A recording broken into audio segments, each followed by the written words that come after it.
गर्मी लग रही है, ऊपर से ये टेबल पंखा भी मरमर कर चल रहा है। एसी लगी होती तो मस्त नींद आती।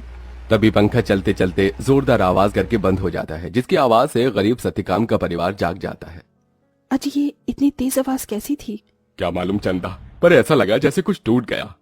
तभी भारती टेबल पंखे को देखती है। पिताजी, वो देखो टेबल पंखा टूट गया।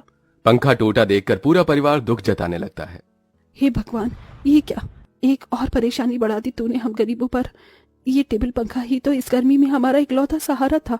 अब तो इस गर्मी में हम बेहाल हो जाएंगे। कितना कहता था मैं कि दिन में पंखा बंद रखा करो, सारा दिन तो चलता रहता था। अब दिन रात चलेगा, कोई भी चीज तो खराब तो होगी ही ना। एक एक पाई जोड़ कर लिया था ये पंखा, अब कहाँ से लाऊंगा तुम्हारे नए पंखे का दाम।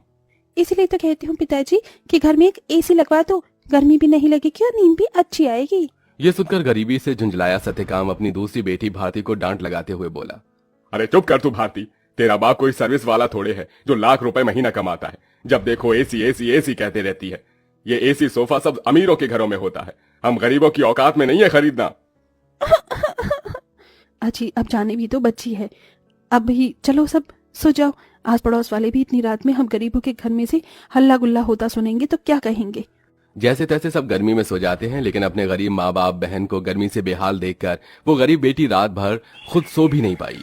अरे सुबह हो गई, जल्दी से साफ सफाई कर लेती हूँ, फिर बाबा के लिए चाय भी बनानी है। घर में झाड़ू लगाकर जब वो घर के बाहर आकर देखती है तो आम के पेड़ से पूरे आंगन में पत्ते ही पत्ते बिखरे थे और पेड़ पर फल लगने को थे, जिसे देखकर वो खुश हो गई। अरे वाह, आम के पेड़ पर तो बेर लगने लगे हैं। अच्छा है, थोड़े दिन में आम पक जाएंगे। पिताजी को तो आम के साथ रोटी खाना कितना पसंद है। अगर उन्हें रोज अपनी मनपसंद की सब्जी या फिर मीठे आम मिल जाए तो वो पेट भरकर रोटी खाते हैं।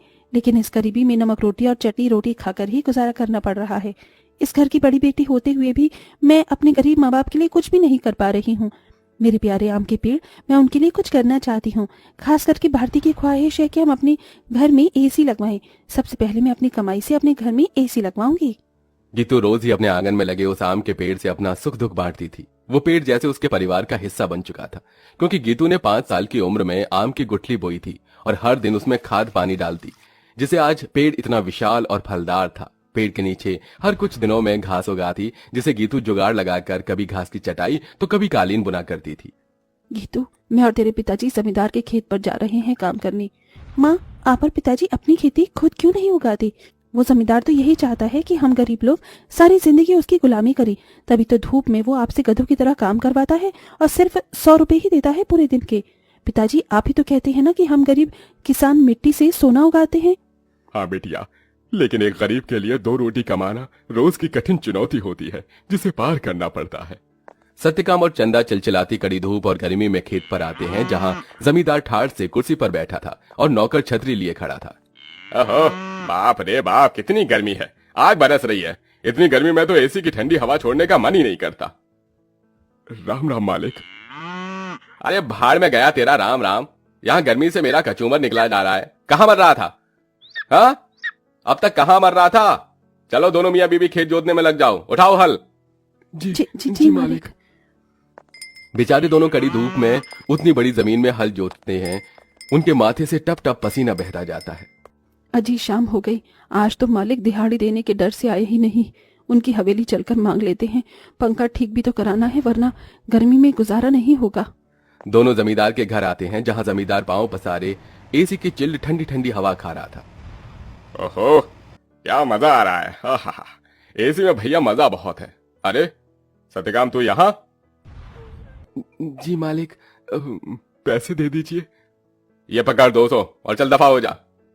इसी तरह दिन गुजरते हैं। दोनों मियाँ बीवी जो भी कमा कर लाते अपनी गरीब बेटी के हाथों में रखते थे, जिससे बहुत ही समझदारी से गीतू घर चलाती और उसमें से कुछ बचा भी लेती। 100, 200, 300, 350, 400, 410, 420, 30, कुल मिलाकर मेरे पास अभी तक के 700-800 रुपए ही इकट्ठे हुए हैं। इतने में एसी कहाँ से आएगी? अगर मैं किश्त बनवाकर भी एसी ले आऊं तो फिर मैं कैसे किश्त भरूंगी? तभी भारती अपनी गरीब बहन गीतू को परेशान देखकर बोली, दीदी, आजकल तो कबाड़ी वालों के पास भी अच्छी अच्छी चीज मिल जाती है। अमीर लोग तो नया खरीद लाते हैं और महंगी चीज भी बेच देते हैं। हाँ, ये ठीक रहेगा। मैं कबाड़ी में से कोई एसी उठा लाती हूँ। गीतू एसी खरीदने कबाड़ी की दुकान पर चली आई। भैया जी, मुझे कोई सस्ती एसी दिखाइए। गरीब लड़की लगती है, एक काम करता हूँ, ये खटारा वाली एसी थमा देता। इसे क्या पता इसमें क्या डिफॉल्ट है। ये लो बहन जी, ये एकदम बढ़िया एसी है। ये चलती तो है ना? चलती नहीं दौड़ती है, एकदम धूम मचा देगी ठंडी हवा की। 1000 रुपए की लगेगी, अब जल्दी से ले लो। लेकिन मेरे पास बस 800 ही है। चलेगा चलेगा, दे दो। गीतू खुशी से वो एसी घर लाकर सबको चलाकर दिखाती है। माँ, पिताजी देखो, आपकी गरीब बेटी एसी खरीद कर लाई है 800 में। अब हमें गर्मी में नहीं सोना पड़ेगा। मगर ये चल क्यों नहीं रही? 800 में कोई एसी देता है भला क्या? पैसे फंसा कर आई है जाकर।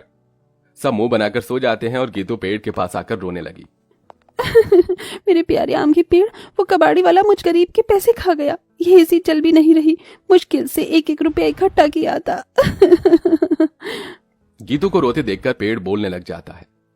गीतू, तुम रो रही हो? रो मत, मैं तुम्हारी एसी को जादुई एसी बना देता हूँ। क्या सचमुच में ऐसा हो सकता है? तभी पेड़ जादू करता है और जमीन पर ढेर सारे घास उगाते हैं जो बहुत चमक रही थी।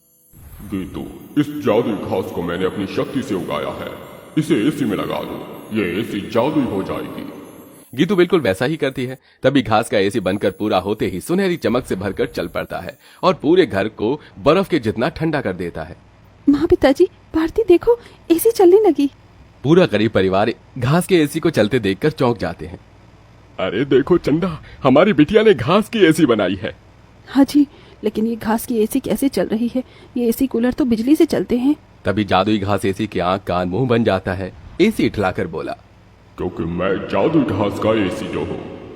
ये लो, जी भर के खूब ठंडी हवा खाओ। अरे वाह दीदी, क्या धांसू एसी बनाई है। हम गरीबों जैसे घास की एसी है। एसी तो बड़े बड़े अमीरों के घर में भी नहीं होगी।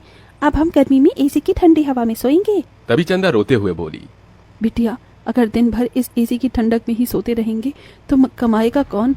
बगैर खून पसीना बहाए पैसे थोड़ी मिलता है। ये कहते हुए चंदा रोने लगती है। तभी जादुई घास एसी में से ठंडी हवा के साथ नोट बरसने लगते हैं। लूट लो, जितने चाहिए लूट लो। देख क्या रही हो?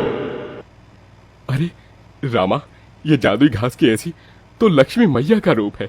चंदा देख, कैसे करारे करारे नोट दे रहा है ये एसी। क्योंकि मैं कोई मामूली एसी नहीं बल्कि जादुई घास का एसी हूँ। मैं तुम्हें हीरे जवाहरात सोना चांदी सब दे सकता हूँ। एसी के इस कथन को सुनकर गीतू ने उसे आजमाया। अगर ऐसा है तो हमें सोने चांदी के सिक्के देकर दिखाओ। तभी एक सुनहरी चमक के साथ जादुई घास एसी में से सोने चांदी के ढेर सारे सिक्कों की बारिश बरसने लगी। तुम तो सच में जादुई एसी हो।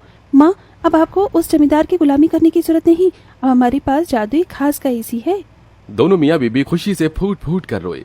चंदा देखो, अब हमें और दुख नहीं काटना पड़ेगा।